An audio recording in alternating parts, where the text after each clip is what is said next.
이른 아침 문고리를 잡는 순간이었습니다. 차가운 금속의 감촉이 손끝을 타고 전해지는데 그 익숙한 문 하나가 오늘따라 낯설게 느껴졌습니다. 손끝이 미묘하게 떨렸고 두 다리는 마치 모래주머니를 단 듯 무겁게 느껴졌습니다. 불과 몇 년 전만 해도 아침 공기를 마시며 동네 공원을 한 바퀴 도는 일이 내 하루의 시작이었는데 이제는 현관을 나서는 것조차 작지 않은 결심이 필요했습니다. 문 밖에 나서자 차가운 공기가 볼을 스쳤습니다. 오늘은 괜찮겠지. 속으로 그렇게 되뇌었지만 몇 걸음만 내딛자 숨이 턱 끝까지 차올랐습니다. 심장이 빠르게 두근거리고 허벅지는 금세 타들어가는 듯했죠. 그때 문득 깨달았습니다. 아, 내 몸이 예전과는 다르구나. 이건 단순히 피곤해서가 아니라 뭔가 본질적인 변화가 시작된 거구나. 사람들은 흔히 말합니다. 나이 들면 당연히 힘이 빠지는 거지. 하지만 저는 노인의학을 30년간 연구하며 수많은 노년의 몸을 지켜본 사람으로서 그 당연함 속에 얼마나 많은 오해가 숨어 있는지를 알고 있습니다. 몸이 약해지는 것은 단지 나이 때문이 아닙니다.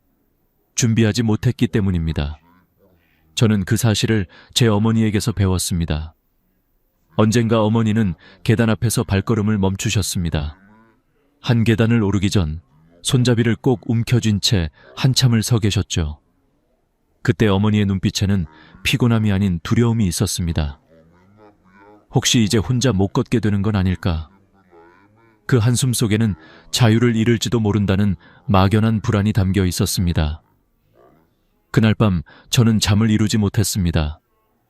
의사로서 수천 명의 어르신을 만나왔지만 가장 소중한 사람의 몸이 변해가는 모습을 보니 모든 이론이 무너졌습니다. 걷는다는 건 단순한 이동이 아니라 존재의 증거라는 걸 그때 처음 깨달았습니다. 스스로 걷지 못한다는 건 단지 다리의 문제가 아니라 마음의 자존과 삶의 방향까지 흔들리는 일이었습니다. 며칠 뒤 어머니는 제게 조용히 말씀하셨습니다. 정호야, 요즘은 계단이 무서워. 그 말 한마디가 제 연구의 시작이 되었습니다. 왜 걷는 힘이 사라질까? 어떻게 하면 다시 찾을 수 있을까? 그리고 사람들은 언제 그 신호를 알아차릴 수 있을까? 조사와 관찰을 거듭하면서 알게 된 건 이 변화는 어느 날 갑자기 오는 게 아니라는 사실이었습니다. 36세 무렵부터 근육량은 매년 조금씩 줄어듭니다. 46세, 56세를 거치며 속도가 점점 빨라지고 66세 이후엔 1년에 1% 이상이 사라집니다. 그리고 83세를 넘어서면 그 속도는 3배로 급증합니다. 하지만 문제는 대부분의 사람들이 그 사실을 모른다는 겁니다. 몸은 이미 수년 전부터 작은 신호를 보내고 있었는데 우리는 그 목소리를 들으려 하지 않았던 거죠. 그 결과 어느 날 문고리 앞에서 비로소 알게 되는 겁니다. 이젠 예전 같지 않구나. 저는 수많은 어르신을 진료하면서 이런 이야기를 들었습니다. 박사님, 갑자기 다리에 힘이 안 들어가요. 하지만 자세히 들어보면 갑자기도 아니고 이유 없이도 아닙니다. 몇 년 전부터 조금씩 계단이 버거웠고 이전에 비해 산책 후 숨이 더 차오르고 무릎이 시큰거려 자주 쉬게 됐던 것. 그 모든 조각들이 이미 경고였던 겁니다. 제가 기억하는 두 분의 환자가 있습니다. 한 분은 80세까지 난 아직 괜찮아라며 아무런 준비 없이 지내셨고 84세가 되던 해에 한 번의 낙상으로 고관절이 부러졌습니다. 그 뒤로는 보행기를 의지하지 않으면 한 발짝도 움직이지 못하게 되었죠. 반면 72세부터 매일 25분씩 가벼운 운동을 시작하신 분은 올해 88세가 되셨는데 지금도 마트에서 직접 장을 보고 친구들과 커피를 마시며 활기차게 지내십니다. 환경도 나이도 조건도 같았지만 단 한 가지, 준비의 유무가 인생의 질을 완전히 바꿔놓았습니다.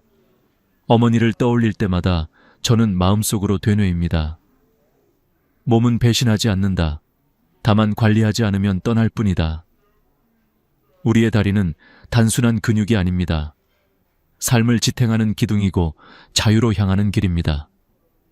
걷는다는 건 단순히 장소를 옮기는 게 아니라 내가 원하는 곳으로 스스로 갈 수 있는 힘을 의미합니다. 그래서 저는 여러분께 꼭 말씀드리고 싶습니다.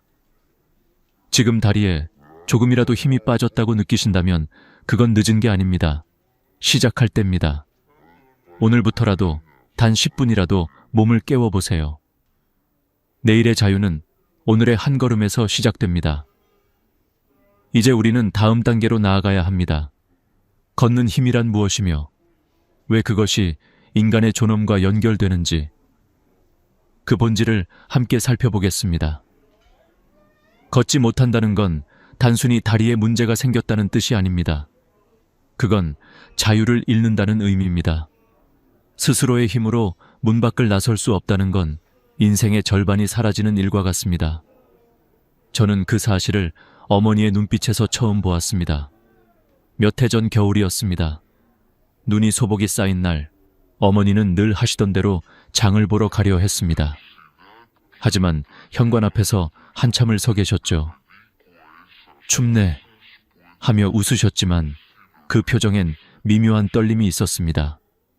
계단 3칸을 내려가는 일조차 두려웠던 겁니다. 그날 이후 어머니는 장보기를 멈추셨습니다. 요즘은 택배도 있고 밖은 미끄러워. 그 한마디 뒤엔 이젠 예전 같지 않다는 슬픈 체념이 숨어 있었습니다. 며칠 뒤 거실에 앉아 계신 어머니의 모습을 보았습니다. 예전엔 늘 동네 친구들과 웃으며 이야기하시던 분이 창문 밖만 바라보고 있었습니다. 그 순간 저는 깨달았습니다. 걷는 힘이 사라지면 마음도 갇히는구나. 몸이 불편하면 세상이 좁아지고 세상이 좁아지면 마음까지 작아집니다. 노인의학 연구에서도 같은 결과가 나옵니다. 걷는 능력을 잃은 노인은 그렇지 않은 노인보다 우울증 위험이 3.4배 높고 인지 저하 속도도 2배 빠르다고 합니다. 다리를 움직이는 건 근육의 문제가 아니라 삶의 의지, 인간으로서의 존엄을 지키는 일인 겁니다. 그런 이유로 저는 병원에 오는 어르신들께 이렇게 말씀드립니다. 다리 근육은 돈보다 중요합니다. 돈은 누워서도 쓸 수 있지만 다리는 서야 쓸 수 있습니다. 이 말에 대부분의 분들이 웃으시지만 그 웃음 뒤엔 그렇지, 맞는 말이지 하는 묵직한 공감이 따라옵니다. 저는 한 할아버지를 기억합니다. 그분은 78세, 퇴직 후 평생 모은 돈으로 작은 카페를 열었습니다. 하지만 개업 한 달 만에 다리에 통증이 생겼고 조금만 걸어도 허벅지가 타들어가는 듯 했다고 합니다. 검사 결과는 하지 동맥 협착증. 다리 혈관이 좁아져 혈액이 제대로 흐르지 않는 상태였죠. 그 후로 그는 매일 카페 의자에만 앉아 손님을 맞았습니다. 어느 날 이렇게 말씀하셨습니다. 커피 향은 좋은데 발이 움직이지 않으니 인생 맛이 없어요. 그 말이 제 마음에 깊이 남았습니다. 그분의 치료를 도우며 저는 하나의 원칙을 세웠습니다. 걷는 힘은 단순한 근육의 문제가 아니다. 그건 삶의 통로다. 그래서 저는 모든 치료 계획의 시작점을 움직임으로 둡니다. 약보다 먼저 필요한 건 다시 걸어보겠다는 마음이기 때문입니다. 어머니의 이야기도 그랬습니다. 저는 하루 10분씩 어머니와 함께 복도 끝까지 걸었습니다. 처음엔 2-3걸음도 버거워하셨지만 한 달 후엔 마당까지, 석 달 후엔 동네 슈퍼까지 걸을 수 있었습니다. 그 길 위에서 어머니는 다시 웃음을 되찾았습니다. 정호야, 내가 다시 내 다리로 걷고 있구나. 그 말 한마디에 저는 울었습니다. 그날 의사로서가 아니라 아들로서 확신했습니다. 걷는다는 건 단순한 재활이 아니라 삶을 되찾는 일이라는 걸요. 저는 종종 강연에서 이런 질문을 던집니다. 여러분, 만약 내일 눈을 떴을 때 2다리가 움직이지 않는다면 가장 먼저 떠오르는 건 무엇일까요? 많은 분들이 이렇게 대답합니다. 밖에 나가고 싶어요. 손주를 안고 싶어요. 그냥 평범하게 걷고 싶어요. 이 답 속에 인간의 본능이 있습니다. 걷는다는 건 단순한 기능이 아니라 인간의 존엄 그 자체입니다. 그래서 저는 여러분께 부탁드립니다. 다리가 무겁다고, 조금 아프다고 포기하지 마세요. 그건 늦은 게 아닙니다. 몸이 아직 나에게 말을 걸고 있는 겁니다. 나를 좀 더 써달라. 나를 움직여달라. 그 목소리를 들을 수 있다면 아직 늦지 않았습니다. 여러분은 언제 마지막으로 진심으로 걸어본 적이 있으신가요? 아무 목적도 없이 단지 내 발로 세상을 느끼기 위해 걸었던 그 순간 말입니다. 그 기억이 아직 남아있다면 여러분의 다리는 다시 힘을 찾을 수 있습니다. 이제 우리는 그 다음 질문으로 나아갈 겁니다. 왜 다리의 힘이 그렇게 빠르게 사라지는 걸까? 그리고 그 안에서 우리가 놓치고 있는 신호는 무엇일까? 다음 부분에서 그 숨은 이유를 밝혀드리겠습니다. 몸속의 시계는 결코 멈추지 않습니다. 겉으로는 아무 변화가 없어 보이지만 우리 안에서는 이미 조용한 전쟁이 벌어지고 있죠. 36세 무렵부터 시작된 근육의 퇴화는 10년 단위로 속도를 높입니다. 46세에는 매년 0.7%, 66세 이후엔 1.3%, 그리고 83세를 넘어서면 그 속도가 3배로 가속됩니다. 문제는 이 변화가 눈에 띄지 않게 진행된다는 겁니다. 계단 한 칸이 버거워지고 장을 보며 잠시 쉬게 되는 그 작은 순간들이 사실은 신호였습니다. 몸은 오래전부터 경고하고 있었지만 우리는 그 소리를 무시한 채 피곤해서 그래 라고 넘겨왔던 겁니다. 저는 수많은 데이터를 들여다보며 그 이유를 명확히 볼 수 있었습니다. 나이가 들면 근육 단백질 합성 능력이 감소합니다. 예전에는 한 끼 식사로도 충분히 근육이 유지되었지만 70세를 넘기면 똑같은 식사를 해도 단백질의 60%밖에 흡수하지 못합니다. 그 결과 근육은 매일 조금씩 줄고 근육이 줄면 혈액순환이 나빠지고 혈류가 나빠지면 다시 근육에 영향이 가지 않는 악순환이 반복됩니다. 저는 그 현장을 직접 봤습니다. 작년 봄 병원 재활실에서 만난 이경숙 72세 어르신. 그분은 어느 날 아침 침대에서 일어나려다 다리에 힘이 들어가지 않아 깜짝 놀라셨다고 했습니다. 어제까지만 해도 괜찮았는데 오늘은 이상하게 다리가 말을 안 들어요. 하지만 이야기를 자세히 들어보면 이미 몇 년 전부터 신호는 있었습니다. 계단을 오를 때 숨이 차오르고 평소보다 걸음이 짧아졌고 하루에 앉아있는 시간이 점점 늘어났다는 사실. 그 모든 게 근육이 천천히 사라지고 있다는 증거였습니다. 저는 이경숙 어르신께 간단한 의자 운동과 단백질 섭취 계획을 드렸습니다. 하루 10분, 딱 그것만 하세요. 처음엔 힘들어 하시던 분이 3달 후엔 다른 사람처럼 달라졌습니다. 의자에서 일어나는 게 수월해지고 예전에는 버거웠던 동네 한 바퀴 산책을 다시 시작하셨습니다. 그분은 이렇게 말씀하셨습니다. 박사님, 걷는 게 이렇게 행복한 일인 줄 몰랐어요. 그 말을 듣는 순간 저는 확신했습니다. 근육은 배신하지 않는다. 단지 우리가 먼저 손을 놓았을 뿐이다. 몸은 여전히 회복할 수 있는 힘을 가지고 있고 그 기회를 잡는 사람만이 노년에도 당당히 걸을 수 있습니다. 영국 스포츠의학회 연구에서도 이런 결과가 나왔습니다. 주 3회, 회당 30분의 근력 운동만으로도 근육 손실 속도를 최대 58% 늦출 수 있다. 그리고 단백질 섭취를 손바닥 크기 정도, 두부 반모, 달걀 4개, 생선 한 토막 정도로만 늘려도 근육 회복에 필요한 영양을 충분히 채울 수 있습니다. 여기에 비타민 D를 함께 섭취하면 단백질 흡수율은 30% 이상 상승합니다. 즉, 복잡한 처방이 아니라 작은 습관 하나로도 인생이 달라질 수 있다는 뜻이죠. 그렇다면 왜 많은 사람들이 이 단순한 진실을 놓칠까요? 그건 변화가 천천히 오기 때문입니다. 조용히 진행되는 변화는 경고음이 들리지 않습니다. 갑작스럽게 쓰러지거나 넘어져야만 비로소 이상하다고 느끼는 겁니다.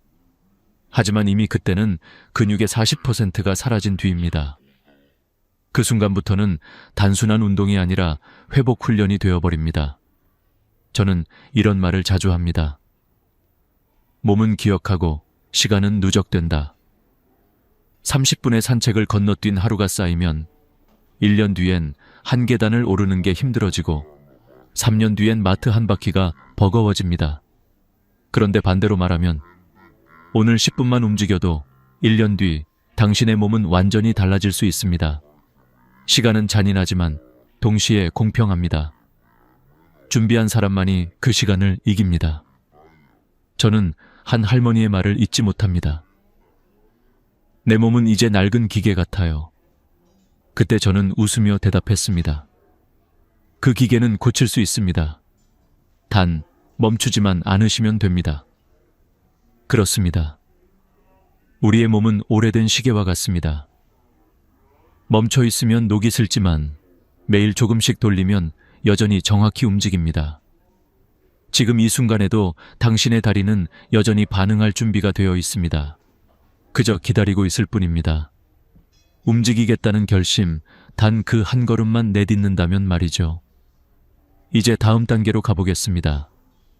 왜 어떤 사람은 근육이 빠르게 줄어들고 또 어떤 사람은 90세가 넘어도 여전히 곧은 걸음을 유지할 수 있을까요?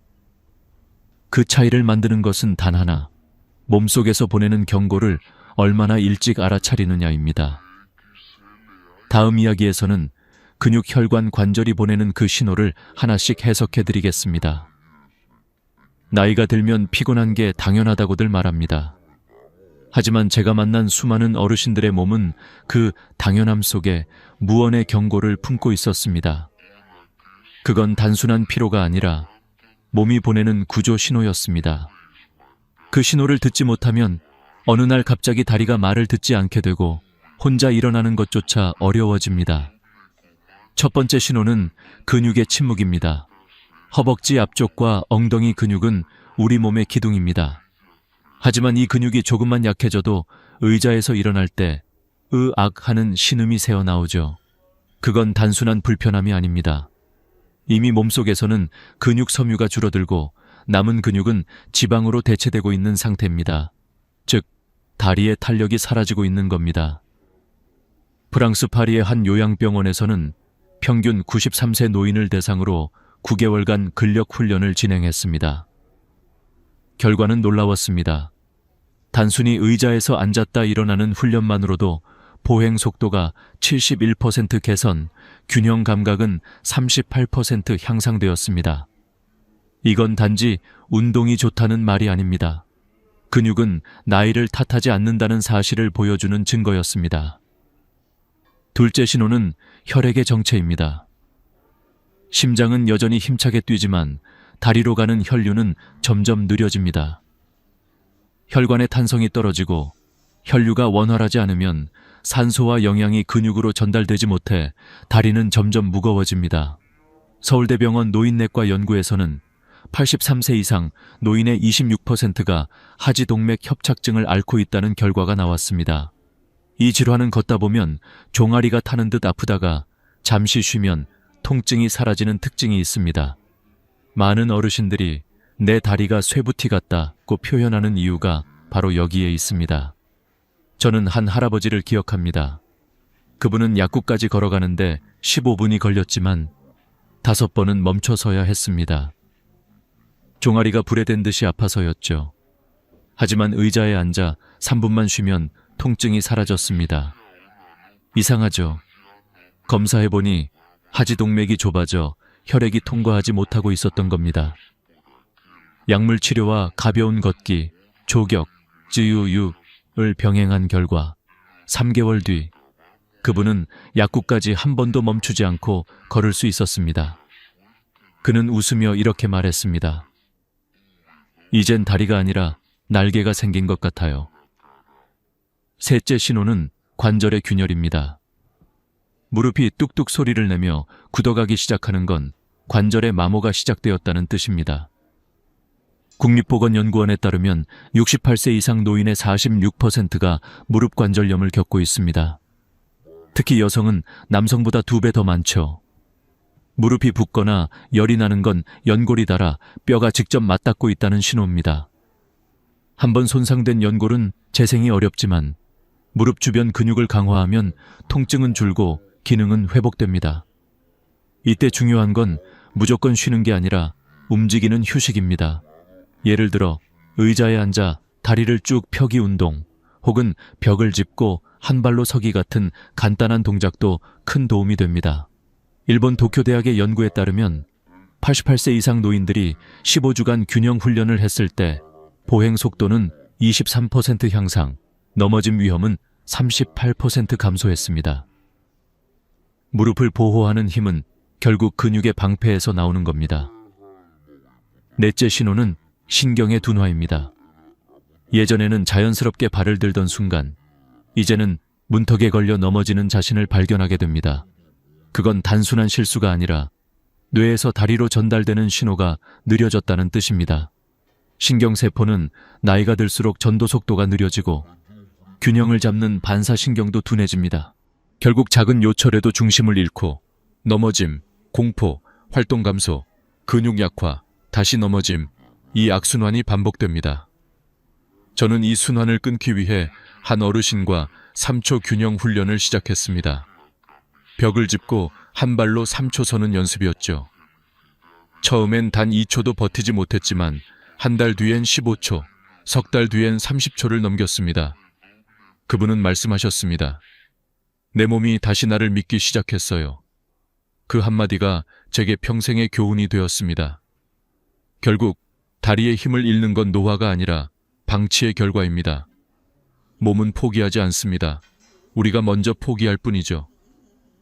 자, 이제 질문을 드리겠습니다. 여러분의 몸은 지금 어떤 신호를 보내고 있나요?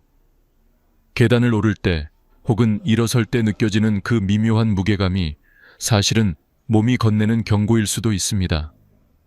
다음 이야기에서는 이 4가지 신호를 되돌리는 구체적인 방법, 즉 다리를 다시 젊게 만드는 생활 습관 5가지를 하나씩 알려드리겠습니다.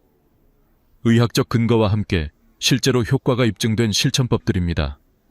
지금부터의 15분이 여러분의 15년을 바꿀 수도 있습니다.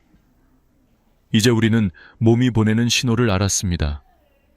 하지만 알고만 있으면 아무 소용이 없습니다.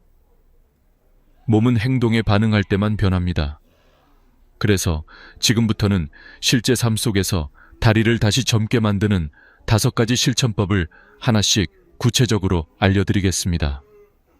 이건 단순한 운동법이 아니라 수많은 어르신들이 직접 실천해서 회복한 검증된 방법들입니다. 첫째, 아침 15분 의자 스쿼트입니다. 많은 분들이 무릎에 안 좋지 않나요? 하고 묻지만 오히려 올바른 방법으로 하면 무릎은 더 튼튼해집니다. 방법은 간단합니다. 벽에 의자를 붙이고 발을 어깨 너비로 벌린 뒤 천천히 앉았다 일어납니다. 이때 핵심은 속도가 아니라 자세입니다. 무릎이 발끝을 넘지 않게 등은 곧게 펴고 천천히 3초에 앉고 3초에 일어나는 리듬으로 진행합니다. 8회만 해도 처음엔 허벅지가 떨리지만 일주일만 지나면 근육이 깨어납니다. 3주 후엔 계단을 오를 때 무릎이 덜 아프고 2달 후엔 의자에서 훨씬 쉽게 일어설 수 있습니다. 서울의 한 재활센터에서는 70대 이상 어르신 42명을 대상으로 8주간 의자 스쿼트를 실시했습니다. 결과는 놀라웠습니다. 참여자의 83%가 일어서기 속도가 평균 38% 빨라졌고 낙상 두려움은 절반 이하로 줄었습니다.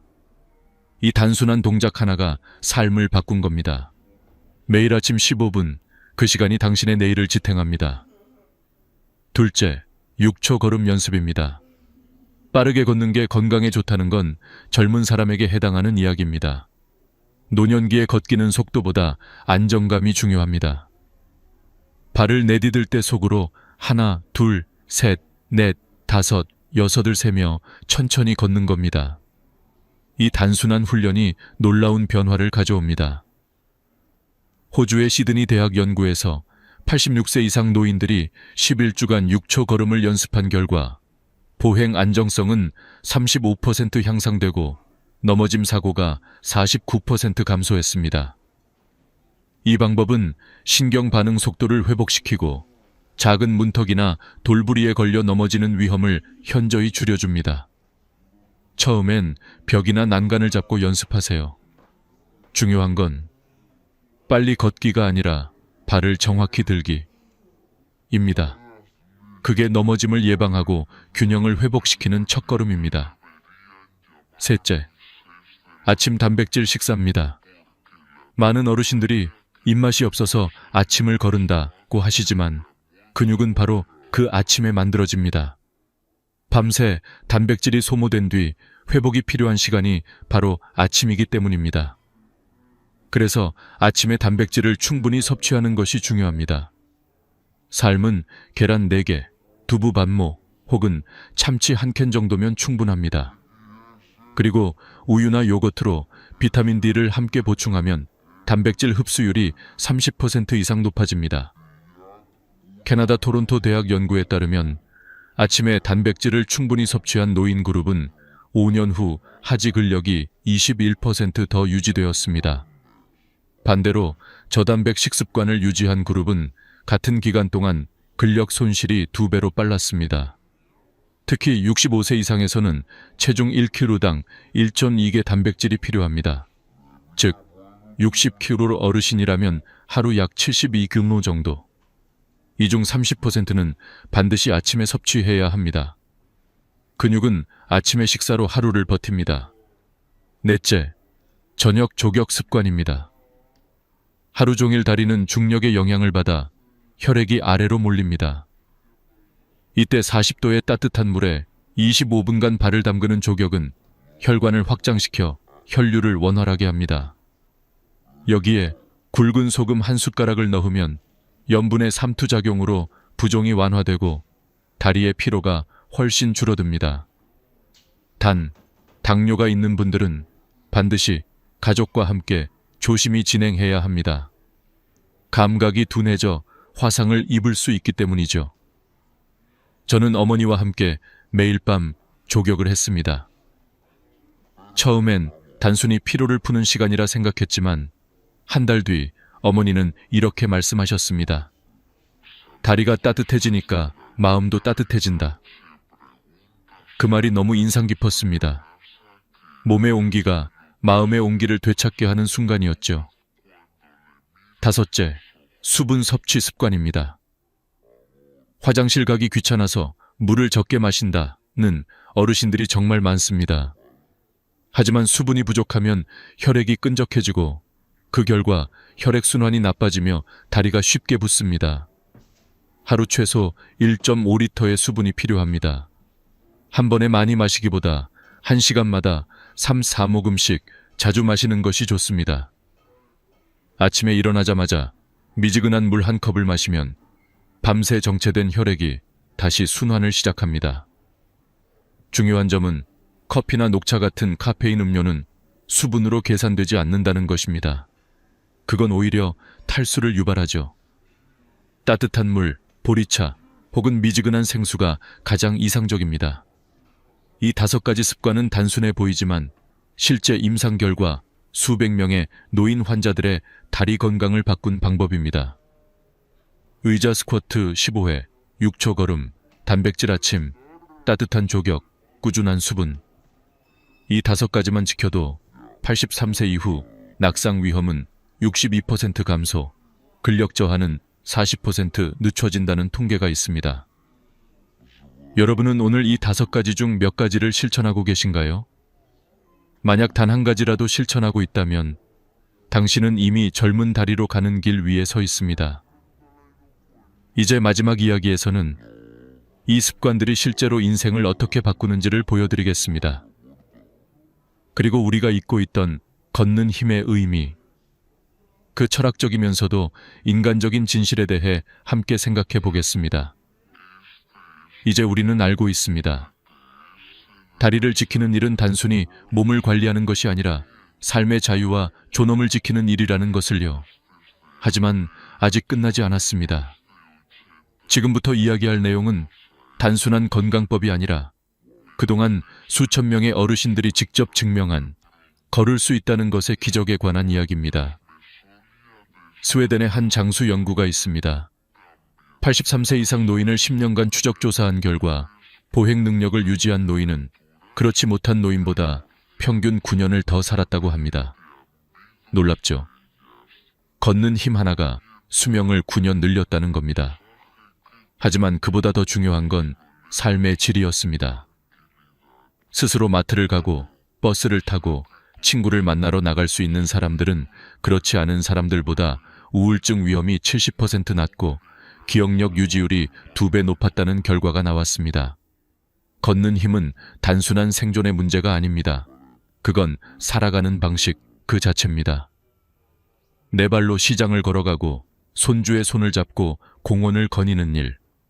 그 평범한 장면들이야말로 인간다운 삶의 상징입니다. 저는 어머니를 통해 이 사실을 절실히 깨달았습니다. 86세가 되던 해 어머니는 계단을 오르기 두려워하셨습니다. 무릎이 자꾸 덜덜 떨려서 혹시 또 넘어질까봐. 그날 저는 어머니의 손을 잡고 조용히 말했습니다. 엄마, 우리 천천히라도 다시 시작해요. 그날 이후 매일 아침 의자 스쿼트 10회, 6초 걸음 5분, 그리고 저녁엔 따뜻한 조격을 함께 했습니다. 처음엔 힘들어 하시던 어머니가 3달이 지나자 다시 혼자 시장을 다녀오셨습니다. 그날의 미소, 저는 아직도 잊지 못합니다. 그건 단순히 걷는 모습이 아니라 자신을 되찾은 얼굴이었습니다. 나이는 숫자일 뿐입니다. 몸은 우리가 어떻게 관리하느냐에 따라 다시 살아납니다. 잘못된 상식은 말합니다. 나이 들면 다리가 약해지는 건 어쩔 수 없다. 하지만 진실은 다릅니다. 관리하면 늦출 수 있고 실천하면 회복할 수 있습니다. 근육은 다시 길러지고 혈액은 다시 흐르며 관절은 다시 반응합니다.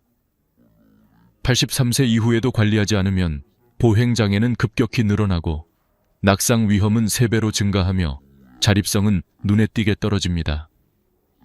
하지만 반대로 꾸준히 관리한 분들은 92세가 넘어도 스스로 일어나고 걷는 힘을 유지합니다. 차이는 단 하나. 오늘 시작했느냐, 미루었느냐. 여러분, 걷는다는 건 단순한 이동이 아닙니다. 그건 인간의 존엄입니다. 내가 원하는 곳을 내 발로 향할 수 있다는 것. 그건 곧 내가 내 인생을 주도하고 있다는 증거입니다. 그래서 지금 이 영상을 보시는 여러분께 꼭 말씀드리고 싶습니다. 오늘 당장 단 한 가지라도 시작하십시오. 의자 스쿼트 15회, 6초 걸음 연습, 아침 단백질 식사, 저녁 조격, 충분한 수분 섭취. 이 5가지 중 단 하나만이라도 좋습니다. 그 작은 행동이 내일의 자유를 만듭니다. 그리고 잊지 마세요. 몸은 결코 당신을 배신하지 않습니다. 다만 당신이 너무 오래 기다리게 했을 뿐입니다. 오늘 그 기다림을 끝내세요. 당신의 다리는 여전히 살아있고 당신의 삶은 여전히 가능성으로 가득 차 있습니다. 이제 저는 이렇게 묻고 싶습니다. 여러분은 오늘 하루 몇 걸음을 걸으셨나요? 혹시 예전보다 걷기가 힘들어졌다면 그건 끝이 아니라 시작의 신호입니다. 오늘 이 이야기를 계기로 당신의 다리가 그리고 당신의 인생이 다시 움직이길 바랍니다.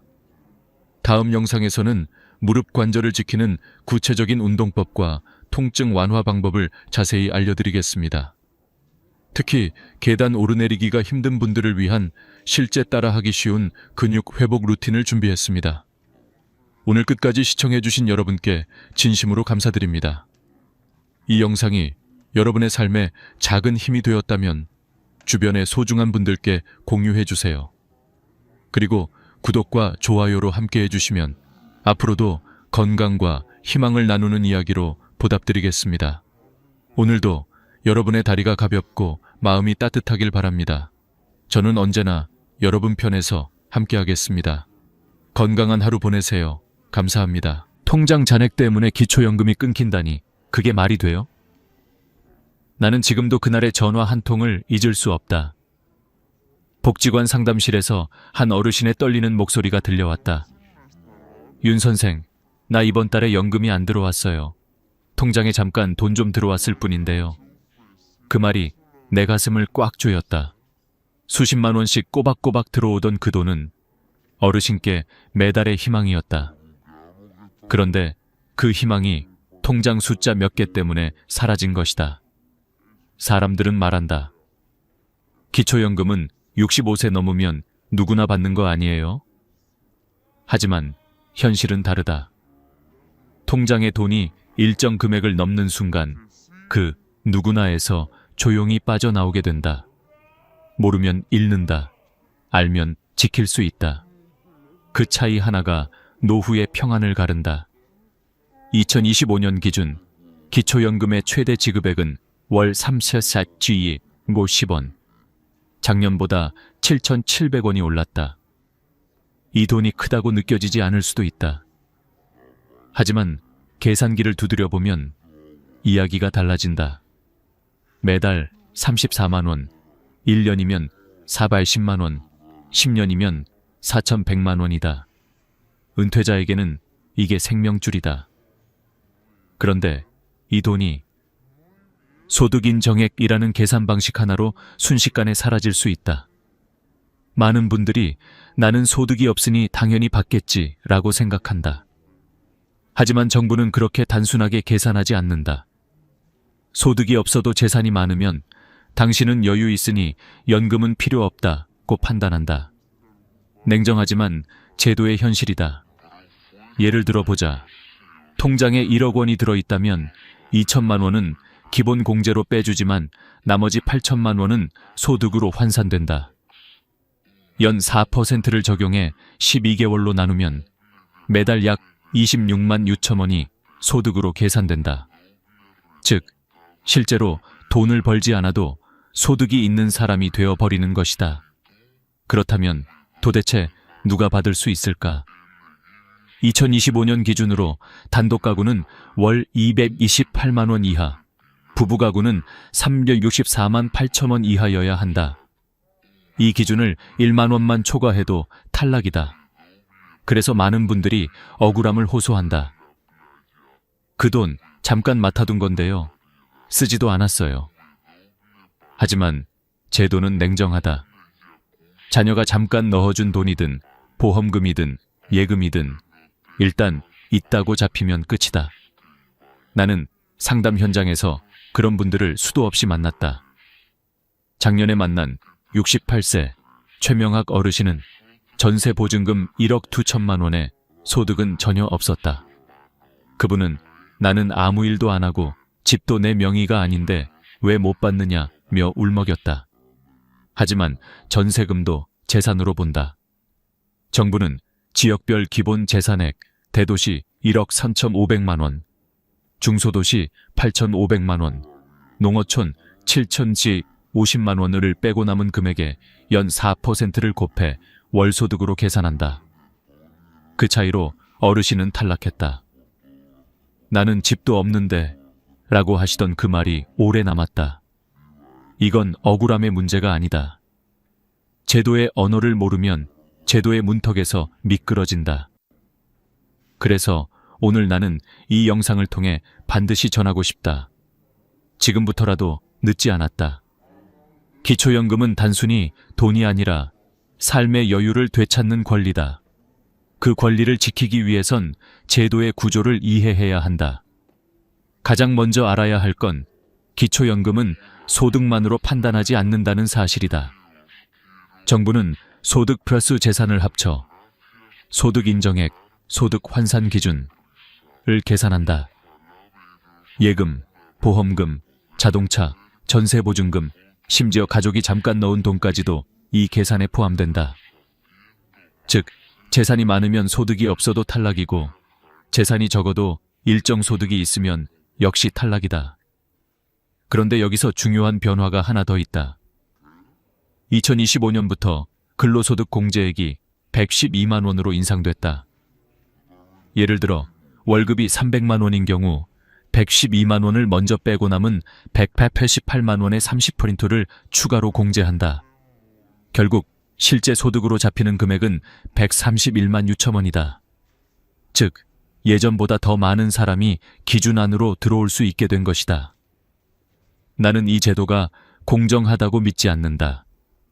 그러나 현명하게 이용할 수는 있다고 믿는다. 누군가는 모르고 잃고 누군가는 알아서 챙긴다. 그 차이는 공부의 차이이고 관심의 차이다. 그리고 그 작은 차이가 은퇴 후 10년의 삶을 바꾼다. 그러니 지금 이 순간 꼭 한번 생각해 보시라. 내 통장에는 혹시 나도 모르게 기준을 넘는 돈이 들어있지 않은가? 그 돈이 나를 편하게 만드는 게 아니라 오히려 기초연금의 문을 닫게 만드는 열쇠가 될 수도 있다. 이제부터 본격적으로 살펴보자. 도대체 어떤 실수들이 연금을 끊어버리는 걸까? 그리고 그 실수들을 피할 수 있는 방법은 무엇일까? 당신이 몰랐던 9가지 함정, 지금부터 하나씩 밝혀드리겠다. 나는 은행 창구에서 오랫동안 일하면서 수없이 같은 장면을 보았다. 상담 테이블 너머로 어르신이 조심스레 물었다. 이거 잠깐 넣었다 빼면 괜찮죠? 그리고 몇 달 뒤 그분의 표정은 완전히 달라졌다. 윤 선생, 기초연금이 끊겼어요. 그냥 자식 통장 좀 도와준 건데요. 이건 단순한 오해가 아니다. 정말 많은 분들이 몰라서 손해를 본다. 그래서 지금부터 말씀드릴 9가지 실수는 반드시 기억하셔야 한다. 단 하나라도 해당되면 연금이 끊길 수 있다. 첫 번째 실수, 가족 간의 돈 이동. 잠깐 맡겼다가 돌려받았을 뿐인데요. 이렇게 말해도 통하지 않는다. 국민연금공단은 이체 기록을 증여로 볼 수 있다. 특히 자녀가 부모에게 혹은 부모가 자녀에게 일정 금액 이상을 송금하면 그 흔적은 그대로 남고 그 돈은 재산으로 포함된다. 한 번이라도 큰 금액이 오가면 그건 이미 데이터로 저장된다. 한 70대 부부는 자녀가 집을 살며 일시적으로 부모 통장에 계약금을 넣었다가 돌려준 적이 있었다. 그 돈은 우리 돈이 아니었는데, 그러나 심사에서는 재산으로 잡혀 탈락했다. 그분의 한숨이 잊히지 않았다. 두 번째 실수, 자녀 명의 적금을 본인이 관리하는 경우. 아들 이름으로 넣은 건데요. 나중에 내가 찾았어요. 이렇게 말하면 끝이다. 제도는 명의보다 실제 사용자를 본다. 부모가 입금하고 출금까지 하면 그건 부모의 자산으로 본다. 실제로 한 어머니가 이런 이유로 연금 전액 삭감 판정을 받았다. 세 번째 실수, 부동산을 자녀에게 헐값으로 넘기는 것. 노후에 세금 아끼려는 마음으로 이참에 자식한테 싸게 넘기자고 하시는 경우가 많다. 그러나 시세보다 너무 낮은 금액으로 거래하면 그 차액이 증여로 간주된다. 그 결과 증여세뿐 아니라 기초연금에서도 재산이 줄지 않은 것으로 판단된다. 재산은 여전히 유지됐다는 논리로 연금 감액이 이루어진다. 네 번째 실수, 폐업 신고를 안 한 사업자. 가게 문 닫은 지 오래됐어요. 이렇게 말해도 소용없다. 사업자 등록이 살아있으면 정부는 추정소득을 계산한다. 실제로 돈을 벌지 않아도 있다고 간주하기 때문이다. 이건 기초연금 계산에서 매우 치명적이다. 반드시 홈택스에서 폐업 신고를 해야 한다. 다섯 번째 실수, 고급 자동차 보유. 2025년부터는 배기량 기준이 사라지고 차량 가액 4천만 원 이상이면 무조건 고급차로 본다. 그 금액은 전액소득으로 환산된다. 예를 들어 차량 가액이 5천만 원이면 5천만 원 전부가 소득으로 계산된다. 반면 3천만 원짜리 차량은 일반 자동차로 분류되어 14%만 반영된다. 이 차이는 어마어마하다. 여섯 번째 실수, 보험 해약금. 오래된 보험 하나 정리했을 뿐인데요. 하지만 해약금은 일시적 소득으로 계산된다. 해약금이 2천만 원 이상이면 그 순간 소득 인정액이 기준을 훌쩍 넘는다. 실제로 어떤 어르신은 보험을 해약한 다음 달에 바로 연금이 중단됐다. 일곱 번째 실수, 자녀 명의 통장을 부모가 사용하는 경우. 이건 세무조사에서도 자주 걸린다. 자녀 이름이지만 부모가 자유롭게 입출금하면 그것은 부모 자산이다. 특히 큰 금액이 오가면 바로 추적된다. 국민연금공단은 금융거래 데이터를 국세청과 연동해보기 때문에 숨길 수 없다. 8번째 실수. 월세 수입을 신고하지 않는 것. 그냥 조용히 받으면 모르겠지 라고 생각하지만 요즘은 국세청과 연계돼 자동으로 파악된다. 신고하지 않으면 오히려 불이익이다. 소득이 잡히는 순간 연금은 바로 탈락이다. 9번째 실수. 최근 5년간 재산 정리 기록. 기초연금은 현재만 보는 게 아니다. 최근 5년간의 금융거래와 부동산 변동을 모두 살펴본다. 예를 들어 몇 달 전에 아파트를 팔고 현금을 들고 있다면 지금은 집이 없어도 그 현금은 그대로 금융재산으로 계산된다. 그 돈 다 썼어요 라고 말해도 그 사용 내역을 증명하지 못하면 끝이다. 이 9가지 실수 중 하나라도 걸리면 기초연금은 단 한 푼도 받을 수 없다. 하지만 좋은 소식도 있다. 이건 되돌릴 수 있다. 지금부터라도 바꾸면 된다. 제도를 이해하고 증거를 남기고 기준을 충족시키면 다시 받을 수 있다. 한 가지 분명한 진실은 이것이다. 기초연금은 가난한 사람에게 주는 돈이 아니라 제도를 이해한 사람에게 돌아가는 권리라는 사실이다. 지금부터는 이 권리를 잃지 않기 위해 우리가 어떤 준비를 해야 하는지 하나씩 짚어보겠다. 몰랐어요 라는 말 대신 이제는 알았어요 라는 말로 바꾸기 위해서. 기초연금이란 제도는 단순히 신청서 한 장으로 끝나는 일이 아니다. 그건 10년 후에 내 삶을 설계하는 종합재무전략에 가깝다. 그래서 나는 늘 상담 자리에서 이렇게 말한다. 지금부터가 진짜 시작이에요. 오늘은 그 시작을 돕기 위해 기초연금을 지키는 5가지 준비를 구체적으로 말씀드리려 한다. 이건 단순한 정보가 아니라 수많은 시니어 상담을 통해 실제로 효과가 입증된 전략들이다. 첫 번째 준비. 가구 기준의 함정에서 벗어나라. 많은 분들이 이렇게 말씀하신다. 나는 일도 없고 집도 없어요. 그런데 왜 탈락이에요? 하지만 기초연금은 개인 기준이 아니라 가구 기준으로 심사한다. 예를 들어 아내가 소득이 없더라도 남편이 월급을 받으면 그 소득이 모두 합산된다. 반대로 남편이 은퇴했더라도 아내가 임대 수익이 있으면 마찬가지다. 나는 어려운데 배우자가 조금 번다는 이유로 탈락하는 것이다.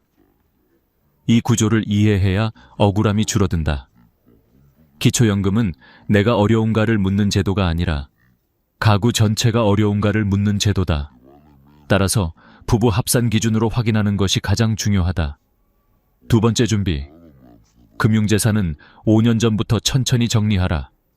많은 분들이 기초연금 신청 시점에 맞춰 예금이나 부동산을 급히 정리한다. 하지만 그건 위험한 선택이다. 국민연금공단은 최근 5년간의 자산 이동 내역을 모두 본다. 예를 들어 2년 전에 아파트를 팔고 3억 원을 현금으로 받았다면 지금 그 돈이 없더라도 금융재산으로 잡힌다. 이유는 단순하다. 그 돈이 어디로 갔는지 증거가 없기 때문이다. 그래서 노후 설계를 할 때는 최소 5년 전부터 계획적으로 움직여야 한다. 급한 매각보다 점진적인 구조조정이 안전하다. 자녀 증여, 보험 해약, 대규모 이체 등은 미리 기록을 남기고 전문가의 자문을 받는 것이 좋다. 세 번째 준비. 차량은 한 대, 시세는 4천만 원 미만. 기초연금 계산에서 가장 자주 걸리는 게 바로 자동차다. 내 차는 오래됐어요. 그냥 타는 거예요. 하지만 정부의 기준은 감정이 없다. 차량 가액이 4천만 원 이상이면 고급차로 분류되고 그 금액이 전액 소득으로 환산된다. 2대 이상이면 각각 계산된다. 예를 들어 4,500만 원짜리 SUV와 1,500만 원짜리 경차를 함께 보유하고 있으면 총 6천만 원이 재산으로 잡힌다. 그러므로 기초연금을 생각한다면 차량은 한 대만, 그리고 시세는 4천만 원 미만으로 유지하는 것이 안전하다. 자동차를 단순한 이동수단이 아니라 재정 항목으로 생각해야 한다. 네 번째 준비. 사업자 등록은 반드시 폐업하라. 가게 문은 닫았는데요. 사업자만 남아 있어요. 이 말 정말 자주 듣는다. 문제는 사업자 등록이 남아 있으면 정부는 소득이 있을 것이라고 가정한다는 점이다. 심사 시 추정소득이 자동으로 잡힌다. 실제로 돈을 벌지 않아도 있는 것처럼 계산되기 때문에 탈락할 가능성이 매우 높다. 사업을 더 이상 하지 않는다면 즉시 홈택스에서 폐업 신고를 해야 한다. 서류 한 장이 평생의 연금을 지켜준다. 다섯 번째 준비. 자녀 명의 자산을 점검하라. 이건 생각보다 중요하다. 자녀 명의 통장이지만 부모가 자유롭게 입출금하면 그건 부모 자산이다. 실제로 기초연금 심사에서는 명의보다 실질 사용권을 본다. 예를 들어 딸 이름의 통장에 5천만 원이 있고 어머니가 매달 인출해 생활비로 쓰고 있다면 그 돈은 전액 어머니의 재산으로 본다. 반대로 자녀가 부모를 대신해 관리만 하고 실제로 부모가 손을 대지 않는다면 그건 자녀의 자산으로 인정받을 수 있다. 핵심은 누가 통제권을 가지고 있느냐다. 이 다섯 가지는 단순한 팁이 아니다. 그건 연금을 지키는 5개의 방패다. 실제 상담을 해보면 탈락 사유의 80%가 바로 이 5가지 중 하나에 해당한다.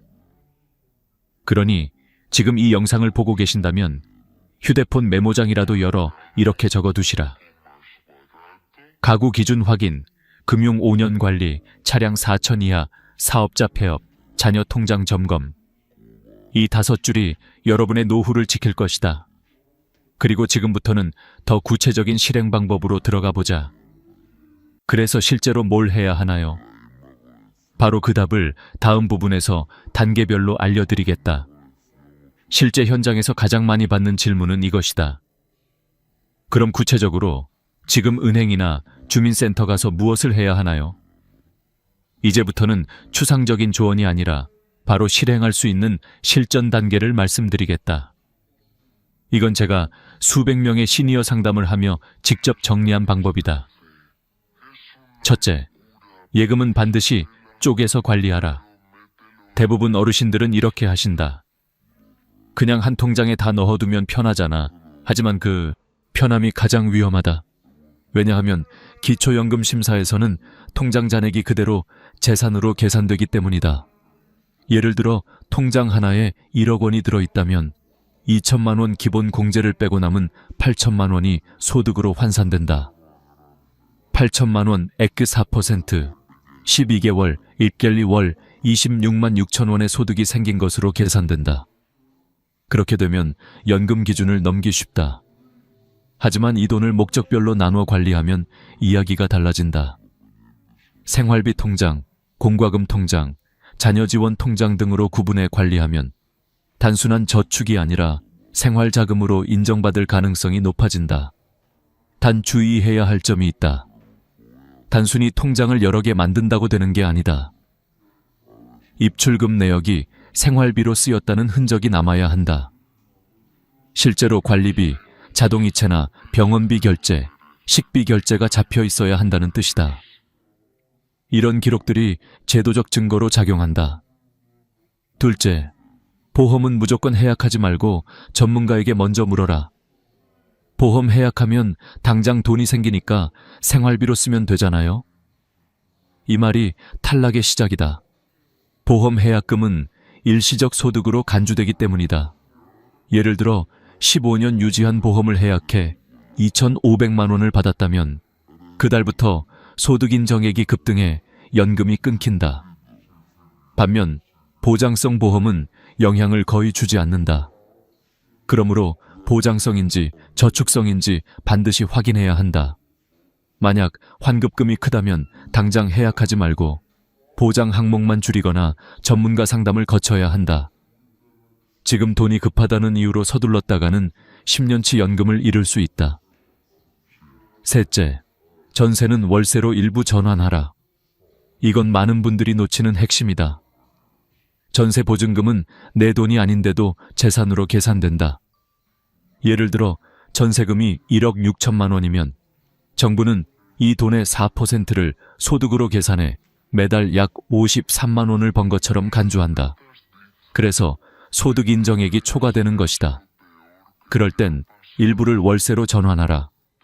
예를 들어 보증금 1억 6천에서 3천만 원으로 줄이고 월세 40만 원으로 바꾸면 보증금이 줄어들면서 소득 인정액은 낮아지고 월세는 지출로 잡혀서 유리해진다. 단, 실제 임대차 계약이 있어야 하며 월세 이체 내역도 증거로 남아야 한다. 형식만 월세로 바꾸고 실제로 돈을 내지 않으면 조사 대상이 된다. 넷째, 세무사나 공인중개사 상담을 활용하라. 나는 가진 게 별로 없는데 굳이 전문가까지 찾아가야 하나요? 하지만 바로 그런 분들이 가장 많이 탈락한다. 왜냐하면 애매한 재산 구조를 설명할 줄 모르기 때문이다. 예를 들어 예금 4천만 원, 전세 보증금 1억 3천, 차량 시세 1천만 원이면 기준을 살짝 초과한다. 하지만 만약 차량이 폐차 직전이고 예금 중 절반이 자녀의 병원비였다면 전문가의 도움을 받아 서류로 증명만 하면 충분히 제외시킬 수 있다. 이때 중요한 건 진술이 아니라 증거다. 영수증, 이체 내역, 계약서, 폐차 확인서 등이 실제로 판단 기준이 된다. 게다가 요즘은 지자체 무료 상담 프로그램도 많다. 복지관, 주민센터, 노인회관에도 세무자문 창구가 있다. 돈이 아니라 정보를 아끼지 마라. 그게 가장 큰 손해다.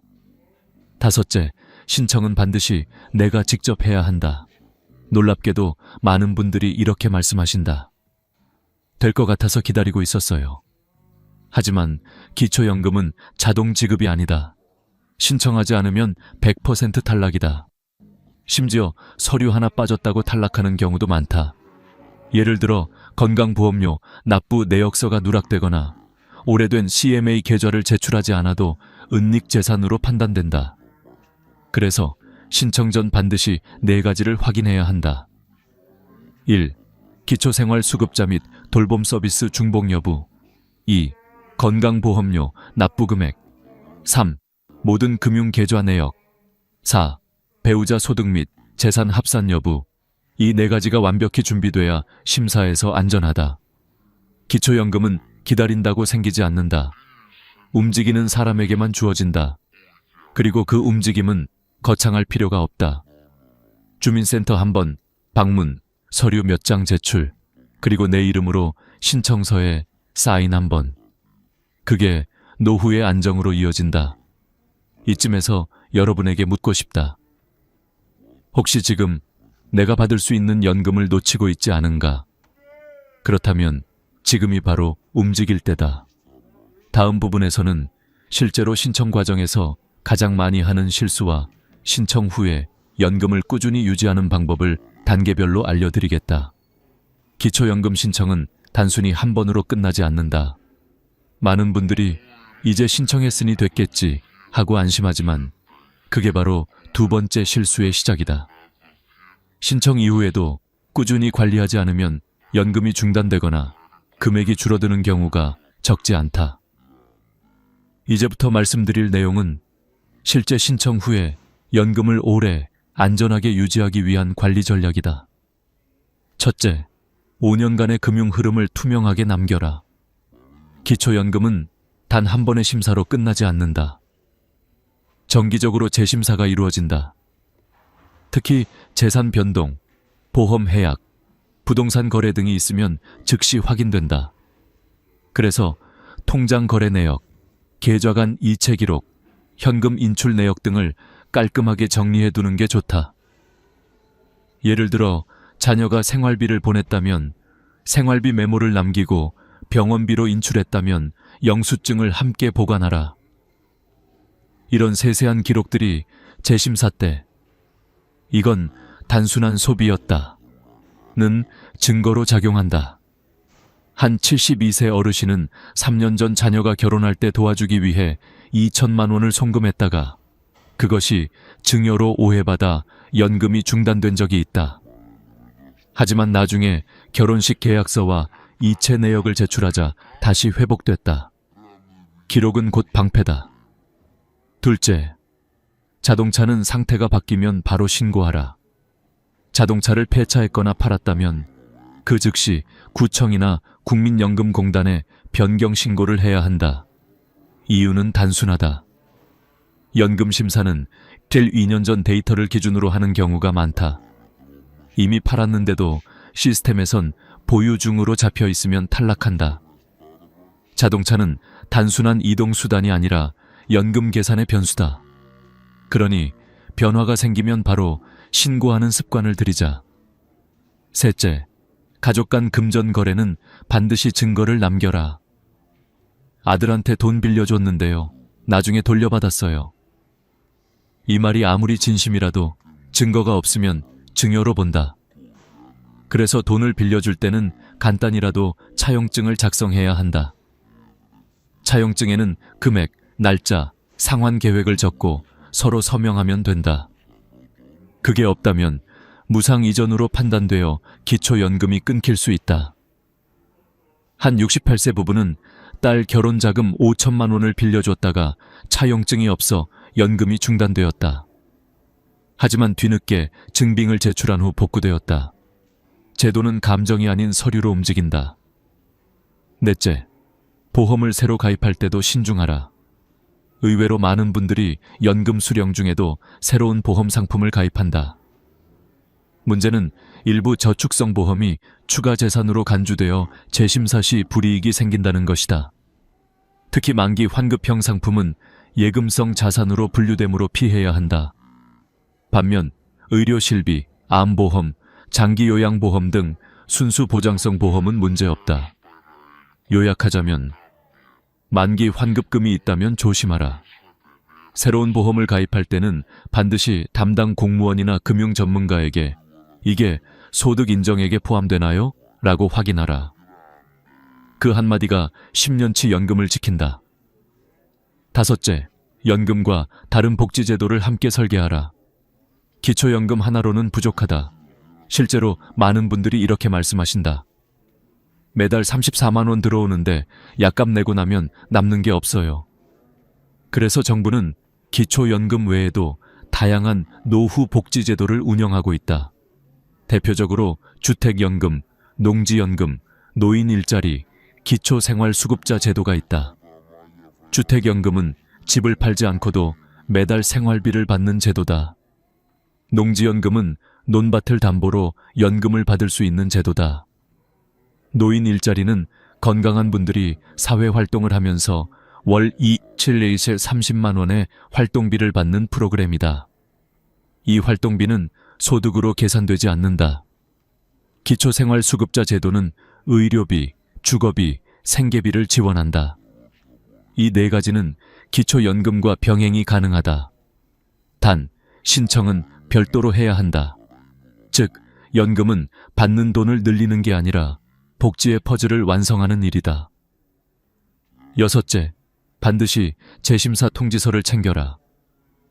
국민연금공단에서는 필 2년에 한 번씩 재심사 안내를 보낸다. 이 통지서를 놓치면 서류 제출 기한이 지나서 자동 탈락되는 경우가 있다. 특히 혼자 사는 어르신들은 우편물을 늦게 확인해 손해보는 일이 많다. 이럴 때는 공단 고객센터 13555로 전화해서 전자문서 서비스를 신청해두면 카카오톡이나 문자로도 안내를 받을 수 있다. 작은 습관 하나가 큰 돈을 지킨다. 이 모든 걸 실천하면 기초연금은 단순한 제도가 아니라 매달 들어오는 두 번째 월급이 된다. 통장에 돈이 찍힐 때마다 그건 단순히 금액이 아니라 마음의 안정감이다. 이번 달도 들어왔네. 이 한마디가 하루를 지탱하는 힘이 된다. 다음 부분에서는 기초연금 외에도 시니어가 활용할 수 있는 국가지원제도 4가지를 자세히 소개하겠다. 이건 실제로 연금보다 더 든든한 보이지 않는 연금이 될 것이다. 기초연금만으로는 부족하다고 느끼는 분들이 많다. 한 달에 34만 원 가지고는 약값 내기도 빠듯해요. 그런 말을 들을 때마다 나는 늘 이렇게 답한다. 정부가 준비해둔 건 기초연금 하나가 아닙니다. 우리가 아직 다 쓰지 못했을 뿐이에요. 오늘은 그 아직 쓰지 못한 4가지 제도를 알려드리려 한다.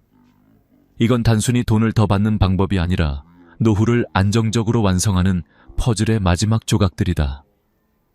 첫 번째, 주택연금 가장 많이 묻는 질문이 있다. 내 집은 있는데 생활비가 부족해요. 집을 팔아야 할까요? 아니다. 절대 서두르지 마라. 그럴 때 필요한 게 바로 주택연금이다. 이건 내가 살고 있는 집을 담보로 맡기고 매달 생활비를 연금처럼 받는 제도다. 집은 그대로 내 명의로 남고 쫓겨날 일도 없다. 법으로 보호된다. 2025년 기준으로 부부 중 1명이 55세 이상, 주택의 공시가가 12억 원 이하라면 신청할 수 있다. 예를 들어 서울의 9억 원짜리 아파트를 가진 70대 부부가 주택연금에 가입하면 매달 100만 원에서 200만 원까지 생활비를 받을 수 있다. 게다가 사망 후에도 자녀가 상속받을 수 있고 원한다면 집을 팔아 상환할 수도 있다. 살아있는 동안에는 집을 팔지 않고도 현금 흐름을 만드는 가장 안전한 방법이다. 신청은 한국주택금융공사 HF 또는 가까운 은행에서 가능하다. 집은 그대로 두고 삶의 여유만 가져오자. 그것이 주택연금의 진짜 가치다. 두 번째, 농지연금. 나는 집도 없고 시골밭 하나뿐이야. 그걸로 뭘 해요? 그 밭이 당신의 노후 자산이다. 농지연금은 농지를 담보로 맡기고 매달 일정 금액을 연금처럼 받는 제도다. 65세 이상, 5년 이상 농사를 지었거나 실제로 경작했던 땅이면 가능하다. 밭을 팔지 않아도 매달 20만 원에서 80만 원까지 받을 수 있다. 특히 농지연금으로 받는 금액은 기초연금 산정 시 불리하지 않게 반영되므로 병행도 가능하다. 묶여있는 땅을 살아있는 돈으로 바꾸는 길, 그것이 농지연금이다.